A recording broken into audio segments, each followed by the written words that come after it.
పెళ్ళి ఏ నేపథ్యంలో జరిగింది? అరేంజ్ మ్యారేజా, లవ్ మ్యారేజా అది? అంటే తమ్ముడు అంతకుముందు కొంత రాడికల్ పీపుల్స్ ఆర్ బ్యాక్గ్రౌండ్లో జరుగుతున్న ప్రయత్నంలో భాగంగా మా మా ఊరే మాదిగా సామాజిక వర్గమే ఒక రకం పెళ్ళేమో అనుకోండి సామాజిక వర్గమే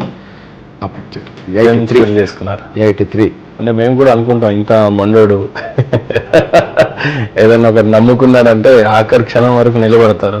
ఇలాంటి ఆయన ఎవరు పెళ్లి చేసుకుంటారా అని ఆలోచించినాం. ఆ మేడం గురించి చెప్పాలంటే ఏం చెప్తారా? నాకు మా భార్య పేరు జ్యోతి. ఆమె ఇన్ని ఉద్యమాలు చేస్తుంటే కూడా పిల్లల్ని చూసుకోవడాలు చేయడాలే కాకుండా ఒక్కొక్కసారి రోజులు, వారాలు, నెలల తరబడి కూడా సమాజం కోసం ఇంటికి రాకుండా తిరగాల్సి వస్తాయి. సహజంగా కొన్ని ఇబ్బందులు ఎదురైనా కూడా ఆ ఇబ్బందుల కంటే సమాజం కోసం చేస్తున్నాడు అనే ఒక ఆలోచనతోటి ఇంట్లో సహకారం, ప్రోత్సాహం ఉండడం వల్లనే ఇంత దూరం